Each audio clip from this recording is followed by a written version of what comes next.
ایک سوال انہوں نے یہ پوچھا ہے کہ جی زیارت پر جانے والوں کے لیے کچھ خصوصی ہدایات، زیارت کے میں آپ کو ایک حوالہ دیتا ہوں، وہاں آپ جا کے ذرا دیکھیے گا، مفاتیح الجنان آپ اٹھائیے گا تو آپ لوگوں کے گھر میں بھی ہوگی انشاءاللہ العزیز،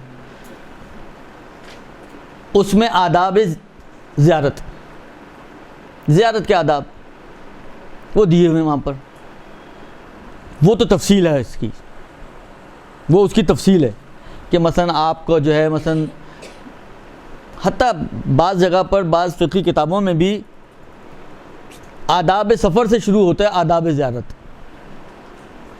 کہ سفر کے آداب کیا ہیں، آپ نے بالآخر سفر بھی تو لوگوں کے ساتھ کرنا ہے نا، اس میں آپ کو کن چیزوں کا خیال رکھنا ہے۔ تو میں نے کہا نا اگر دیکھا جائے تو یہ ایک ہی کافی تھا آج کی کلاس کے لیے، لیکن میں اس کو بہت ہی مختصراً آپ لوگوں کی خدمت میں عرض کروں، باقی آپ خود تھوڑا سا ہوم ورک کریں کہ آپ اس کو مفاتیح میں ذرا جا کے دیکھیے گا۔ آداب زیارت ہیں، کچھ آداب زیارت ہیں جو عمومی ہیں اور کچھ خاص، مثلا امام حسین علیہ السلام کی زیارت کے آداب ہیں۔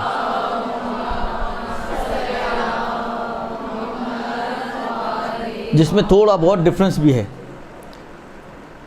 لیکن بہرحال ایک جملہ جو بہت سی زیارتوں میں بھی آپ کو ملے گا، وہ بہت ہی اہمیت کا حامل ہے زیارت کے لیے۔ یعنی ہمارے اپنے علمی کارناموں کے اعتبار سے اگر ایسی روایتیں موجود ہیں جن میں وہ جملہ نہیں ہے، اور کچھ ایسی روایتیں ہیں جن میں وہ جملہ ہے، تو ان دونوں کو جب ہم جمع کرتے ہیں روایتوں کو تو نتیجہ یہی بنتا ہے کہ جن میں نہیں ہے مراد ان کی بھی وہی ہو جائے گی۔ یعنی یہ جو قید والی روایتیں ہیں، یہ قید والی روایتیں اس دوسری روایتوں کو جن میں کوئی قید موجود نہیں ہے، جن میں یہ جملہ موجود نہیں ہے، ان کی کانہ وضاحت کر رہی ہوتی ہیں۔ تو یہ جب جو ان کی وضاحت کر رہی ہوتی ہے، نتیجہ یہ بنتا ہے کہ پھر ان سے بھی مراد یہی والی چیز بن جایا کرتی ہے۔ وہ جملہ کیا ہے؟ میں نے کہا نا آپ ائمہ کی زیارتیں اٹھا کے دیکھیں، حتیٰ بعض اوقات امام زادوں کی زیارتوں میں بھی یہ جملہ موجود ہے، حتیٰ جو مجھے اب اس وقت یاد پڑ رہا ہے جناب معصومہ قم سلام اللہ علیہ کی زیارت کے اندر بھی یہ جملہ موجود ہے۔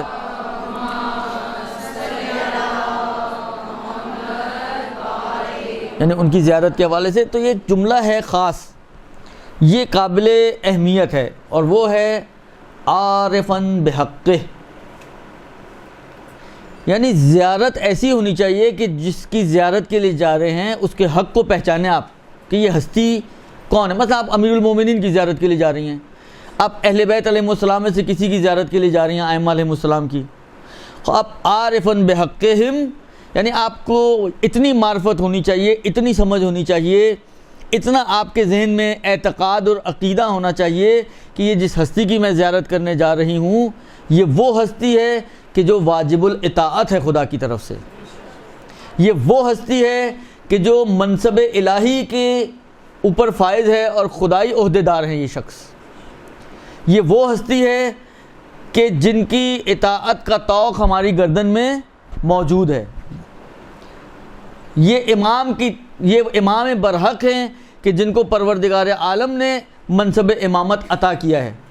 یہ میرے اور آپ کے بنائے ہوئے امام نہیں ہیں کہ پتہ ہی نہیں ہم کس کو امام بنا رہے ہیں، یہ وہ ہیں کہ جن کو اللہ نے امام بنایا ہے، کہ ظاہراً دعائے ندبہ میں ایک جملہ آپ لوگ پڑھتے ہیں کہ وَشَرَطْتَ عَلَيْهِمُ الزُّهْدَ وَعَلِمْتَ مِنْهُمُ الْوَفَا،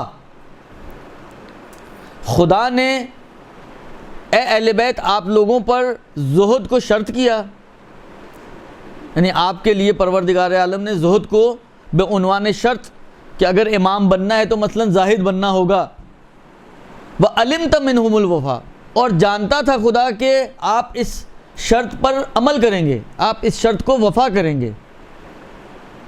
یہ وہ ہستیاں ہیں، یہ انتہائی اہمیت کا حامل ہے یہ جملہ۔ آپ دیکھیے اب بعض چیزیں ایسی ہیں کہ صحیح ہے بولنے کی حد تک تو میں بتا رہا ہوں آپ کو، لیکن شاید ممکن ہے پریکٹیکلی اتنی آسان نہ ہوں، لیکن بہرحال یہ چیزیں تھیں۔ علامہ مجلسی کا نام آپ لوگوں نے سنا ہوگا، ان کے پدر بزرگوار جناب تقی مجلسی، علامہ مجلسی محمد باقر مجلسی اور ان کے پدر بزرگوار تقی مجلسی. ان کے پدر بزرگوار کے بارے میں نقل کیا جاتا ہے کہ یہ اطباعت عالیہ کی زیارت کی غرض سے نجف آئے. اچھا، آپ میں سے کتنے سارے لوگ، ابھی میں نے کہا نا کہ کچھ چہرے ایسے ہیں جو ابھی ہو کر آئے ہیں تازہ، آپ میں ایسے بھی ہوں گے جو آگے پیچھے پلس مائنس بہت سے لوگوں نے زیارتیں کی ہوں گی. آپ فرض کریں آپ کربلا پہنچی، آپ ہوٹل میں آپ نے سامان رکھا، پہلا دل آپ کا کیا چاہ رہا ہوتا ہے اس وقت؟ انسان کا بس نہیں چل رہا ہوتا کہ وہ ایئرپورٹ سے سیدھا ہی حرم جائے. اتنا اس کا دل بے قرار اور بے تاب اور بے چین ہوتا ہے کہ وہ بس سامان رکھے اور بھاگے. کھانا کھایا ہے نہیں کھایا ہے، تھکے ہوئے ہیں، کسی چیز کو لحاظ کرنے کے لیے انسان آمادہ نہیں ہوتا، اور اس کا دل چاہ رہا ہوتا ہے کہ بس کسی طرح بس حرم پہنچ جائے جس کی خاطر اتنی دور سے ہم اٹھ کر آئے ہیں. مثلا یہی کام امیر المومنین کے حرم میں، مثلا جب آپ نجف پہنچتے ہیں اس وقت بھی یہی کیفیت ہوتی ہے انسان کی کہ انسان کا بس دل چاہ رہا ہوتا ہے کہ کسی طرح پہنچ جائیں ہم حرم میں. اب آپ دیکھیں یہ ہماری کیفیت ہے، جذبات ہیں نا یہ ہمارے. یہ جناب تقی مجلسی صاحب جب نجف پہنچے تو حرم نہیں گئے. کیوں نہیں گئے؟ کہتے ہیں انہوں فرماتے ہیں کہ میں نے یہ سوچا کہ میں ابھی اپنے آپ کو اس قابل نہیں پا رہا کہ میں اس بارگاہ میں حاضر ہو سکوں. پھر کیا کیا انہوں نے؟ کہتے ہیں یہ نجف کے باہر ایک مقام امام زمانہ علیہ السلام ہے، کہتے ہیں میں وہاں چلا گیا اور وہاں جا کے میں نے عبادتیں اور ریاضتیں شروع کر دیں. کہتے ہیں 10 دن کا وقت گزرا، یعنی 10 دن وہ حرم نہیں گئے ہیں، نجف میں موجود ہیں لیکن 10 دن حرم نہیں گئے ہیں، اس لیے کہ اپنے آپ کو یعنی یوں سمجھ لیں کہ اپنا زنگ اتار رہے ہیں تاکہ وہ جو ریز اور وہ جو روحانیت ہے اس حرم کی اس کو اپنے اندر سمو سکیں. 10 دن بعد کہتے ہیں کہ میں نے محسوس کیا کہ حجاب میری آنکھوں سے ہٹ رہے ہیں. کہتے ہیں اس کے بعد میں حرم میں داخل ہوا. پھر یہ واقعہ لمبا ہے، یہ زیارت جامعہ کے حوالے سے یہ واقعہ ملتا ہے، میں اس کی تفصیل میں بھی نہیں جا رہا، لیکن صرف مجھے بتانے کا مقصد یہ تھا کہ دیکھیں یہ کیفیت ہمارے اندر، ہمارے پاس تو مشکل ہوتا ہے کہ ہمارا پورا ٹرپ ہی 10 دن کا ہے. حالانکہ ان کے حجاب 10 دن میں اترے ہیں، ہمارے تو پتہ نہیں کتنے دنوں میں اترے ہیں حجاب. کتنی موٹی موٹی چادریں ہماری آنکھوں کے آگے پڑی ہوئی ہیں، اس چادروں کو ہٹانے کے لیے پتہ نہیں ہمیں کتنی مدت چاہیے. لیکن بہرحال جب انسان ان اطوات عالیہ میں جاتا ہے تو ہمیں جانے سے پہلے تھوڑا سا اپنے آپ کو آمادہ کر لینا چاہیے، کیونکہ وہاں پہ تو یہ ٹائم نہیں ملنا 10 دن کا. لیکن بالآخر ہم جب دیکھیں مشکل ہم کیا ہوتی ہے، ہم جب پہنچتے ہیں نا، ہماری جو مشکلات ہیں وہ یہ کہ ہمارے گرد ایک اتنی گہری سمجھے ایک آلودگی کی چادر ہوتی ہے کہ جب ہم وہاں پہنچتے ہیں تو وہ اثرات ہماری روح پر نہیں آ پاتے، ہم ان اثرات سے فائدہ نہیں اٹھا پاتے. لہذا جیسے جاتے ہیں ویسے ہی واپس آ جاتے ہیں. جاتے ہوئے بھی فلائٹ میں نماز نہیں پڑھی تھی، آتے ہوئے بھی فلائٹ میں نماز نہیں پڑھی.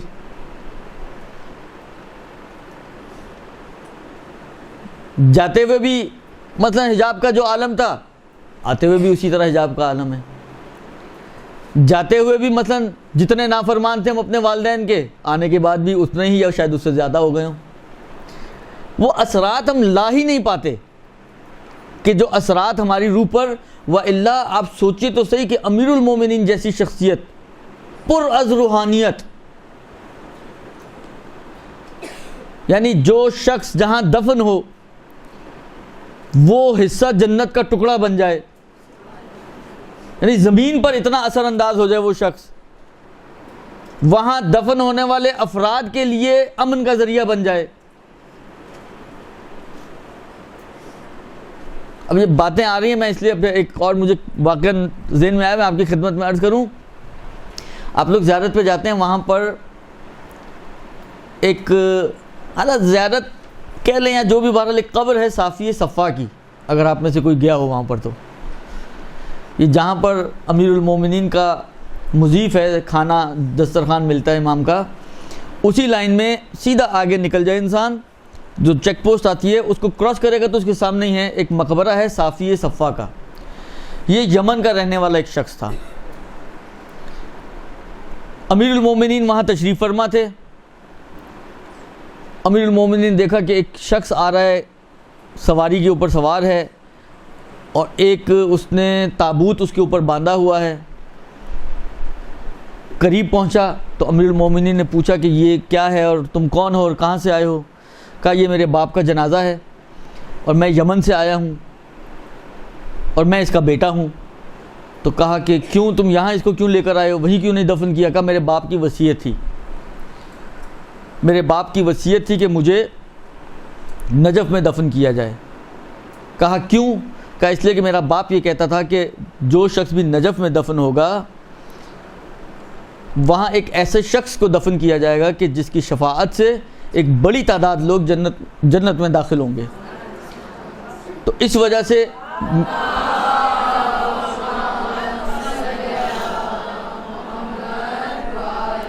میرے باپ نے یہ وصیت کی تھی. تو امیر المومنین نے اس کے فرزند سے سوال کیا تمہیں پتہ ہے وہ شخص کون ہے؟ کہ نہیں میں نہیں جانتا. 3 مرتبہ بعض روایتوں میں کہ 3 مرتبہ مولا نے قسم کھا کے کہا واللہ وہ شخص میں ہوں, واللہ وہ شخص میں ہوں, واللہ وہ شخص میں ہوں. تو یہ ایسی سرزمین ہے جہاں اتنی برکتیں ہیں. اب ہم جائیں اور بغیر برکت کے اسی کے طرح جیسے تھے ہم ویسے ہی اٹھ کے آ جائیں تو دیکھیں دینے والوں میں تو کوئی کوتاہی نہیں ہے. اگر کہیں گڑبڑ ہے تو وہ پھر ہمیں میں ہے, ان میں تو کہیں کمی نہیں ہے, نہ بخل ہے نہ کوئی کوتاہی ہے. وہ تو کریم ابن کریم ہستیاں ہیں, ان کی عطا کی کوئی حد و حدود نہیں ہے. لہذا اہم چیز جو ہے وہ یہ ہے کہ معرفت حاصل کریں اور اس معرفت کے ساتھ زیارت کو انجام دیں. اپنے آپ کو جانے سے پہلے آمادہ کریں ان بارگاہوں اور ان مزارات پر حاضری کے لیے اور ان کے فیوضات کو حاصل کرنے کے لیے, تاکہ جب جائیں تو خالی ہاتھ واپس بہرحال نہ آئیں. امیر المومنین کی زیارت ہو, امام حسین کی زیارت ہو, حضرت عباس کی زیارت ہو, کاظمین کی زیارت ہو, سامرہ کی زیارت ہو, یہ سب کے سب وہ ہستیاں ہیں کہ روایتوں کے مطابق جو ان کی درگاہ پہ جاتا ہے وہ خالی ہاتھ واپس نہیں آتا. تو یہ ایک بہت اہم چیز ہے زائروں کے لیے, جو چاہے امام رضا کی زیارت کے لیے جا رہے ہوں, چاہے کربلا اور نجف اور کاظمین اور سامرہ کی زیارت کے لیے جا رہے ہوں, چاہے وہ ائمہ بقی کی زیارت کے لیے جا رہے ہوں. صحیح ہے ائمہ بقی کی مظلومیت یہ ہے کہ ان کے مزارات آج بھی منہدم ہیں, ان کے قبروں پر آج بھی سایہ موجود نہیں ہے, لیکن یہ ان کی مظلومیت ہے کہ نہ ان کو زندگی میں چین لینے دیا گیا, نہ ان کی شہادت کے بعد ان کو سکون و آرام اور چین سے قبر میں سونے دیا جا رہا ہے. لیکن بہرحال فیوضات تو ان کے بھی اسی طرح ہی ہیں نا. مگر اگر امام حسین کی قبر مبارک منبع فیض ہے تو کیا امام حسن مجتبیٰ کی قبر مبارک منبع فیض نہیں ہوگی؟ اگر کاظمین و سامرہ کے ائمہ کی قبور جو ہے وہ منبع فیض ہیں تو کیا امام باقر و امام صادق و امام سجاد کی قبریں منبع فیض نہیں بنیں گی؟ وہ بھی اسی طرح منبع فیض ہیں. بلکہ میں آپ کی خدمت میں عرض کروں, آغا وحید حفظہ اللہ تاکید کیا کرتے ہیں کہ جس طریقے سے ہم باقی ائمہ کی قبروں پہ جب داخل ہوتے ہیں کتنا پہلے ہم جوتے اتار دیتے ہیں.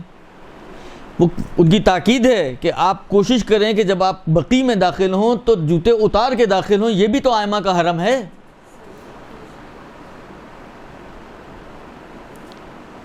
لہٰذا یہ بہت اہم چیز ہے زائروں کے لیے جو جاتے ہیں زیارت کے لیے, کہ اگر وہ اس زیارت کا بھرپور فائدہ اٹھانا چاہتے ہیں تو عارفاً بحقہم ان کی زیارت ہونی چاہیے, معرفت والی زیارت. پتہ تو ہو ہم جا کس کے پاس رہے ہیں, پتہ تو ہو ہم کن ہستیوں کی بارگاہ میں حاضر ہو رہے ہیں. ان کی عطا کیا ہے، ان کا کرم کیا ہے، ان کا جود کیا ہے، ان کی سخا کیا ہے، ان چیزوں کو جان کر، ان کو پہچان کر،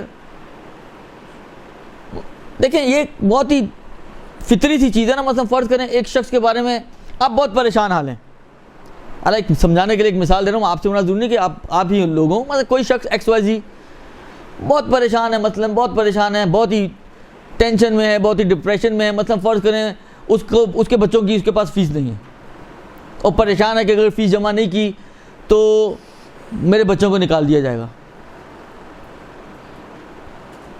آپ مثلا فرض کریں وہ شخصیت ہیں کہ آپ لوگوں کی ہیلپ کرتی ہیں اسی حوالے سے، مطلب کہ آپ کو بڑا شوق ہے کہ بچے پڑھیں، تو آپ جہاں پر آپ کو کوئی ایسا بچہ ملتا ہے کہ جس کی فیس کا مسئلہ، آپ اس کی فیس پے کر دیتی ہیں. لیکن اس خاتون کو پتہ نہ ہو کہ آپ یہ کام کرتی ہیں، اس کی مشکل حل ہوگی، اس لیے کہ اس کو پتہ ہی نہیں ہے کہ یہ دینے والی ہستی ہے.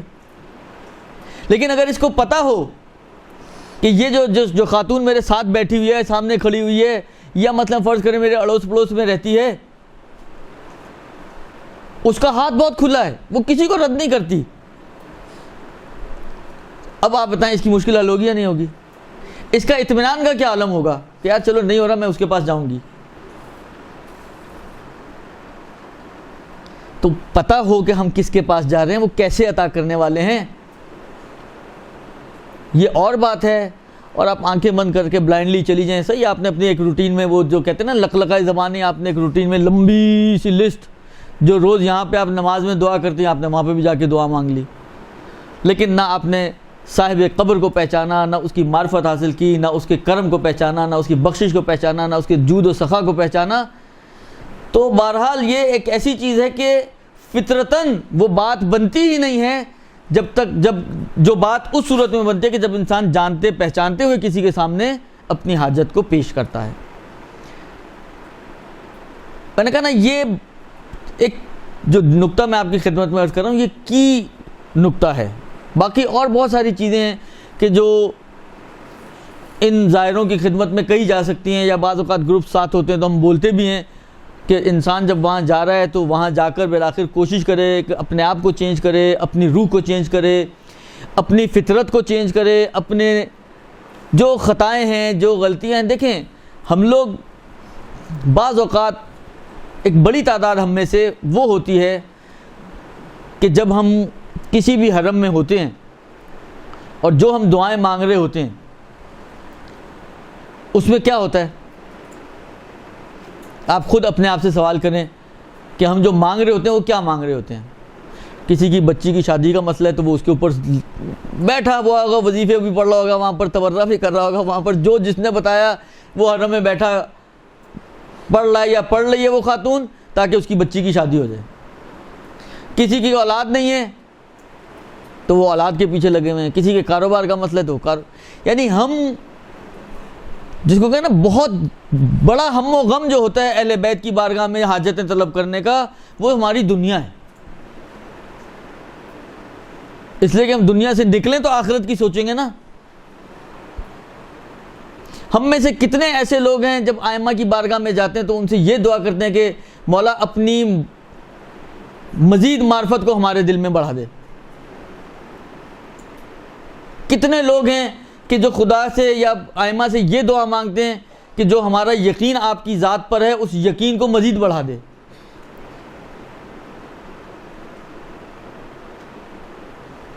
ایک بہت بڑا کمال امام سجاد علیہ السلام کا جو ہے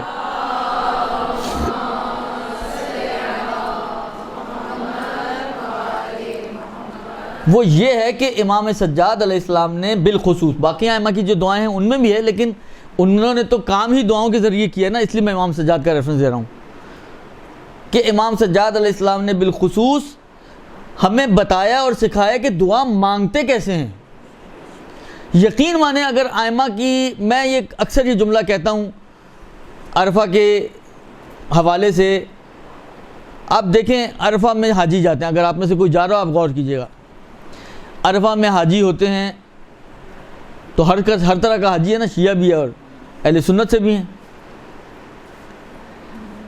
اکثر شیعہ گروپس بیٹھے دعائے عرفہ امام حسین علیہ السلام پڑھ رہے ہوتے ہیں،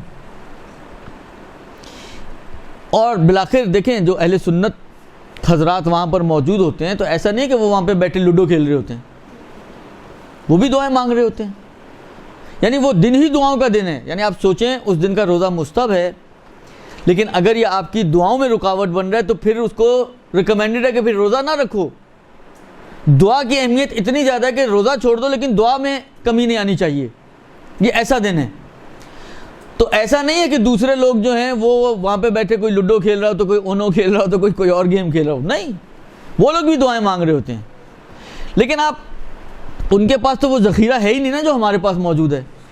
یعنی آپ ان کی دعاؤں کو سنیں اور اس دعائے عرفہ کو رکھیں اپنے سامنے. میں کہتا ہوں کوئی میچ ہی نہیں ہے ان دونوں کے اندر.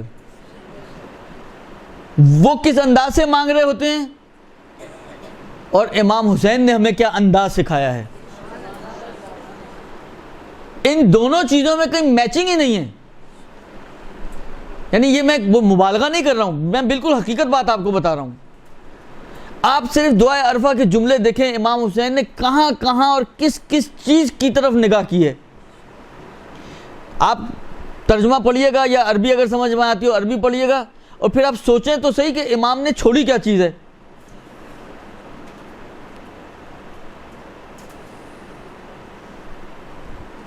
اتنی جامع، اتنی بہترین، اتنے پیارے انداز سے.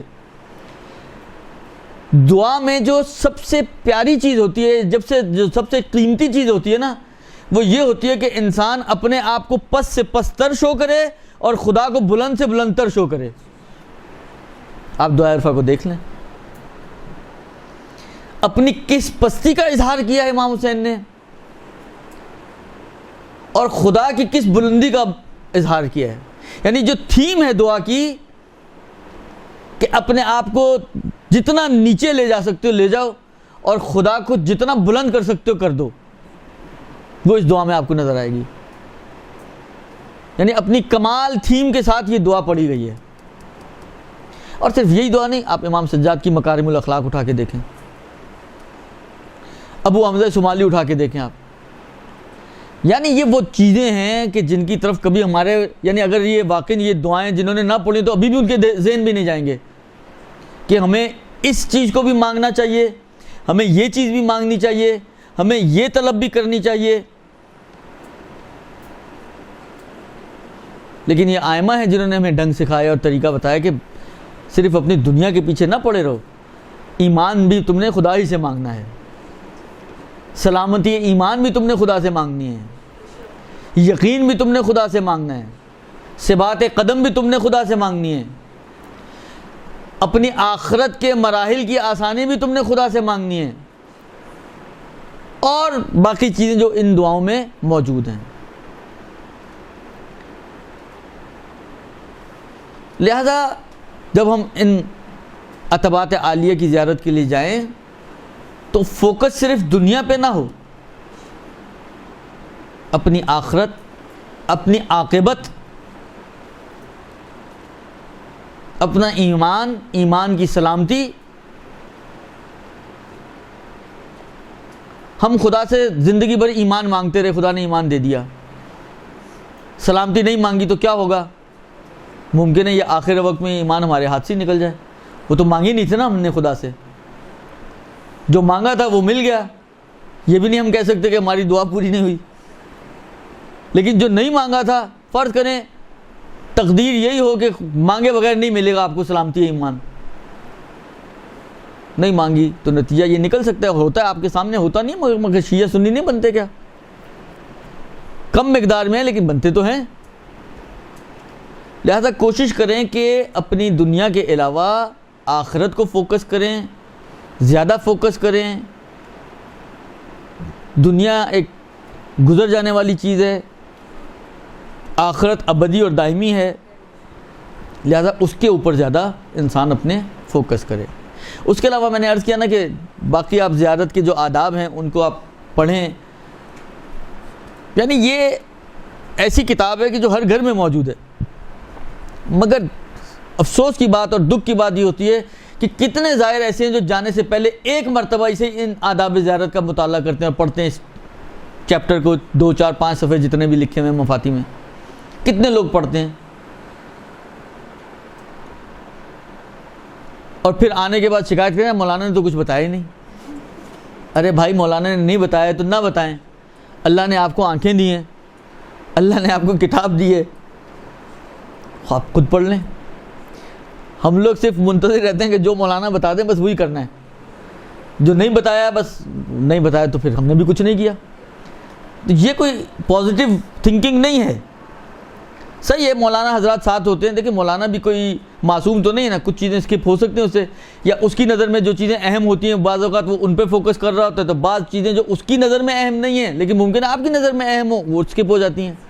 ٹائم تو اتنا نہیں ہوتا نا کہ آپ کو سارا دن تو مولانا لے کے نہیں بیٹھے رہتے آپ کو کہ 24 گھنٹے میں سے جو ہے چلو 6 8 گھنٹے سونے کے چھوڑ دو, اس کے باقی سارا دن آپ بیٹھی مولانا کی واعظ و نصیحت سن رہی ہوں. تو 1 گھنٹہ سننا مشکل ہوتا ہے.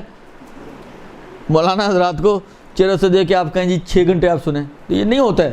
لہٰذا تھوڑے سے ایفرٹس ہمیں خود بھی کرنے چاہیے. اور میں نے کہا نا کہ اس کے لیے آپ کو کوئی کون سی کتاب ڈھونڈیں, ہم کہاں سے ڈھونڈیں, ہم کہاں جا کے دیکھیں, کچھ آپ کے گھر میں موجود ہے کتاب.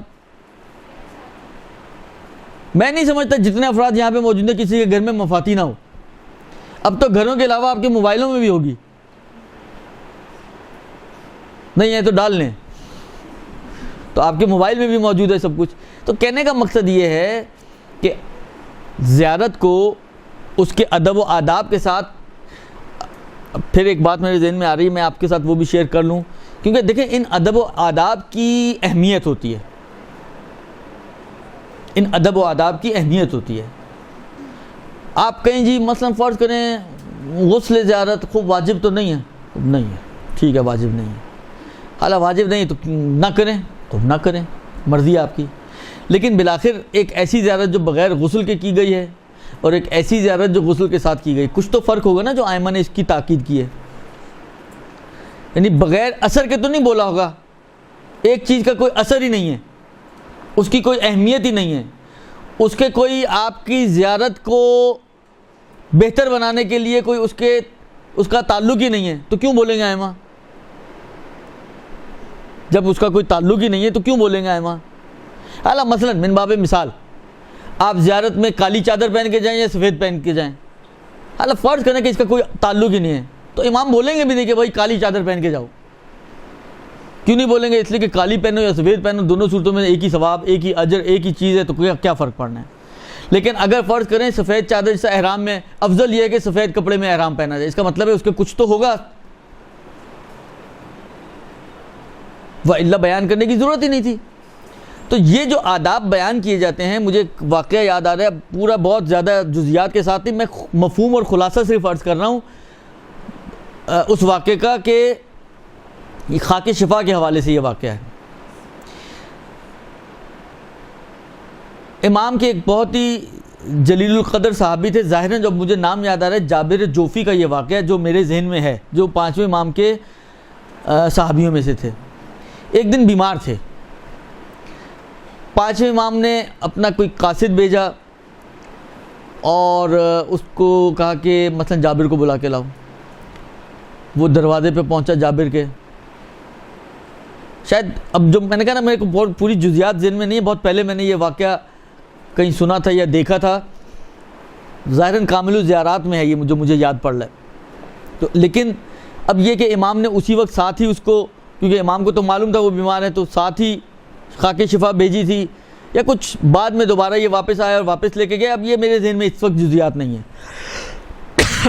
خلاصہ یہ کہ یہ بیمار تھا اور اس قابل نہیں تھا کہ اٹھ کے کھڑا ہو کر امام کے پاس جا سکتا, تو امام نے اس کو خاک شفا بھیجی.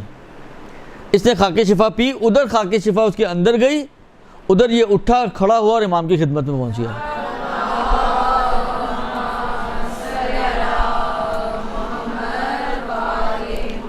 اور پھر جب امام کی خدمت میں پہنچا تو امام نے بتایا کہ میں نے خاک شفا بھیجی تھی جس کی وجہ سے تمہیں یہ حاصل ہوا, یہ فائدہ ہوا. اب اسی نے ظاہراً اسی روایت میں سوال کیا کہ مثلا فرض کریں مولا بہت سے لوگ خاک شفا استعمال کرتے ہیں مگر اس کا اثر نہیں ہوتا, اس روایت میں جو مجھے اب یاد آ رہا ہے، مولا نے فرمایا تھا کہ وہی یہ چیز یہیں پہ سے آئی تھی کہ احترام، آپ کتنا اس مٹی کا احترام کرتے ہیں۔ اگر آپ نے اس مٹی کو احترام سے رکھا ہوا ہے، یہ اپنا اثر رکھے گی۔ آپ نے اس کا احترام کھو دیا، بے احترامی، جیسا ہمارے ہاں آہستہ آہستہ دیکھیں ہم لوگوں کی مشکلات یہ ہیں۔ ایک زمانہ تھا، میں نے شاید پہلے بھی یہ بات آپ لوگوں کی خدمت میں عرض کی تھی، ایک زمانہ تھا، حالانکہ ابھی میں جس اینگل سے بات کر رہا ہوں نا اس پہ آپ توجہ کیجیے گا۔ اب کیلو کال مت شروع کیجیے گا جی کونڈے کی نیاز صحیح ہے صحیح نہیں ہے، آیا یہ روایت کیسی ہے وغیرہ، میں اس کی جہت سے بھی بات نہیں کر رہا کہ سندن یہ روایت کیسی ہے اور یہ واقعاً کونڈے کی نیاز کی کوئی اہمیت ہے نہیں ہے، لیکن جو ہوتا تھا میں اس کی بات کر رہا ہوں کہ ایک زمانہ تھا جب یہ کونڈے کی نیاز پکائی جاتی تھی تو کس اہتمام سے پکائی جاتی تھی؟ کمرے کو پہلے پاک صاف کیا جاتا تھا، حالانکہ پاک گھر ہوتا تھا، اسی کمرے میں نمازیں پڑھی جاتی تھیں، لیکن خاص کیونکہ نیاز بننی ہے اس کمرے کو دھویا جاتا تھا۔ اگر کوئی خاتون ایام عادت میں ہوتی تھی تو اس کمرے میں نہیں گھس سکتی تھی۔ پھر جناب علی ہاتھ وغیرہ دھو کر وضو وغیرہ کر کے بڑے اہتمام سے وہ جو ٹکیاں وغیرہ اور جو بھی نیاز تھی اس کو بنایا جاتا تھا۔ یہ ایک احترام تھا۔ آج کل کیا ہوتا ہے؟ آج کل ہمارا ایک ہی سنو یار واجب تو نہیں، چلو ٹھیک ہے، وہ واجب نہ ہونے کے چکر میں ہم نے سارے ویلیوز کا بیڑا غرق کر دیا، جبکہ ان ویلیوز کی اپنی اہمیت ہے۔ آپ کیا سمجھتے ہیں کہ آپ ان چیزوں کو جو اہل بیت علیہ السلام سے منسوب ہیں یا خدا سے منسوب ہیں، آپ ان کا احترام کریں تو اس کا کوئی فائدہ آپ کو نہیں ملے گا؟ تو ان چیزوں کا اپنا احترام ہے، اپنی جگہ پر ہے۔ جتنا آپ احترام ان چیزوں کی نسبت انجام دیں گی اس کے اثرات ہیں اپنی جگہ پہ، چاہے واجب نہ بھی ہو۔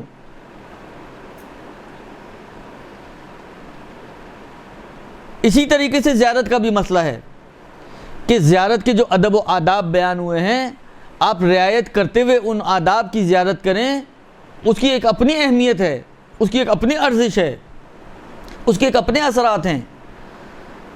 اور آپ واجب نہ ہونے کے چکر میں سب کچھ چھوڑ دیں، نہ غسل کیا، نہ مثلا فرض کریں جن زیارتوں میں ہے کہ جی لباس صاف ستھرا پہنے، آپ نے وہی کپڑوں میں چلے گئے، نہ آپ نے معطر کریں اپنے آپ کو، نہ آپ نے عطر لگایا، مثلا فرض کریں ہے کہ جی آرام آرام سے قدم اٹھائیں، نہ آپ نے اس کا لحاظ کیا، بھاگتے دوڑتے وہاں پہنچ گئے، صحیح ہے زیارت تو ہو ہی جائے گی، لیکن پھر وہی والی بات آتی ہے کہ زیارت تو ہو جائے گی لیکن جو اثر اس زیارت کا ہے اور جو اثر اس زیارت کا ہے، بہرحال اس میں فرق ہوگا۔ لہذا جب بھی آپ زیارت کے لیے جانا چاہیں تو ان ادب و آداب کا ضرور مطالعہ کریں جو آپ کی گھروں میں موجود ہے، مفاتیح میں موجود ہے، اور پھر جتنا ان چیزوں کا لحاظ رکھتے ہوئے آپ زیارت کریں وہ آپ کو اتنی ہی زیادہ فائدہ پہنچائے گی۔ برحمتك يا أرحم الراحمين وصلى الله على محمد وآله